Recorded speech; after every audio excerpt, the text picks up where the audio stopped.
If your hand's going numb after an hour of riding, the bike has a problem, not you. And in this video, I'm gonna tell you how to fix it. So if you have nothing to do, grab your favorite drink and stay with me.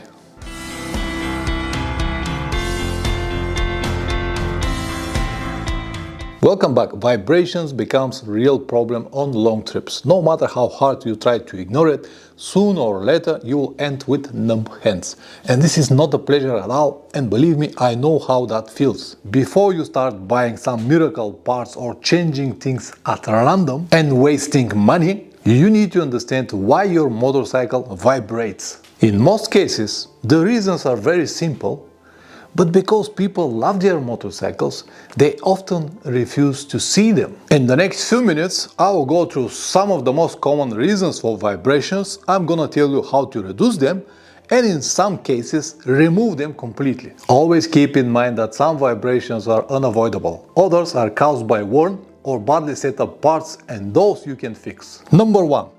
A thumper will always thump. If you have a problem with the vibrations of your model, change the model. 2 cylinders will always vibrate less than single. If for any reason you prefer to keep your single cylinder, I perfectly understand you. I also have done thousands of kilometers on a single cylinder, but you need to be aware of what I just said. Some models like the KTM 640 Adventure, the Suzuki DR650, the Yamaha Tenere 600, the Kawasaki KLR and many others vibrate a lot. And there is nothing you can do about it. With newer models produced after 2010, the things are a little bit better, but not that much. There are some models that still vibrates a lot, and as I said, there is nothing you can do about it, because the thumper will always thump. Number 2. Exhaust mounting points. After the number of cylinders, this is the second most common reason for vibrations. For example, if you bought a motorcycle second-hand and the previous owner already changed the whole exhaust system from the cylinder up to the end, the chances of bad mounting are very high, especially if he did it on a tight budget. Let me explain to you what exactly I mean. The exhaust is fixed to the engine with a hard connection through the front pipes. When you twist the throttle, the vibrations move from the engine to the exhaust.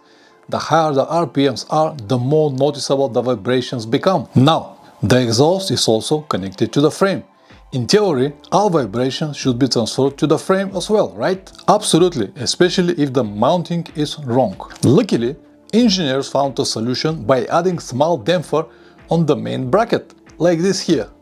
This is basically a pipe inside a pipe, separated by rubber to minimize vibrations. On my exhaust, because it's different, I use different bracket that actually works as a damper and kill most of the vibrations. On some models you might have 2 or even 3 different brackets. If the previous owner doesn't have the proper brackets, or the aftermarket exhaust manufacturer does not sell them, people start making their own, believing it is just a piece of metal they can easily cut with the grinder. When you have a hard connection instead of a proper bracket, all vibrations from the engine go straight to the frame and from there to you. As I said, guys, it is a simple physics. Mount the exhaust properly with the original bracket or brackets, whatever it has, and you can eliminate 80 to 90% of all possible vibrations. Number 3. Missing handlebars weights. These things here, located at the end of your handlebars. People remove them because of looks, and after that they start wondering why the motorcycle buzzing or vibrating so much. They are there for a reason. They work as a counterweight at the end of the handlebars, and they are different for every model, designed to match the exact weight of the bars. If you remove them, for example, to mount a solid handguard like the one that I have, or you just don't like them, this will change the whole idea that the designers had. And this might also cause a lot of additional vibrations. This might not be the main cause of vibrations, but everything adds up. The solution is very simple. Find the stock bar weights and put them back. In my situations, I was not able to mount this Acerbis X Pro handguards without cutting on half the barred weights. Yes, I took this risk to cut them on half, but I did not remove them completely. It was touching the brake reservoir here and I cannot mount it. That's why I cut it on half, but now because I added an additional weight with the handguards itself, I believe that it is more or less the same. Number 4. tire and wheel balance. A worn out tire or incorrect balance might also cause vibrations, especially in the front. This is very noticeable with some dual sport or off-road tires. They worn not exactly the same everywhere and start creating different vibrations, especially on the corners. During my last trip to South America, one of my tires, the front, was 100% off-road tire. It worn out so badly that it was making terrible vibrations like this. So badly that I needed to stop and change it, even though it has probably another 1000 or 2000 kilometers life, but it was just impossible to hold all of this. It might also be the wheel itself. If you ride off-road or on bad roads with many potholes, regular inspection and proper balancing help a lot. Number 5. Worn wheel bearings. This is another very common reason for vibrations. It is especially noticeable with the rear sprocket bearing. When it wears out, the sprockets start moving off-center. The chain cannot be aligned properly, and all of this is transferred to the frame and then to you. Number 6. Worn sprockets or poorly adjusted chain. When sprockets are worn out, the chain cannot bend properly and it stays on the top of the teeth. This makes it too loose and causes vibrations. If the sprocket teeth look like eagle claws, change them. This happens faster and it is more noticeable on the front sprocket. The same applies to worn out chain. If it's too loose or too tight, it will cause vibrations. It might also be tight on one section and loose in another, which causes not only vibrations, but also the feeling like this, like you're moving forward and backward. Number 7.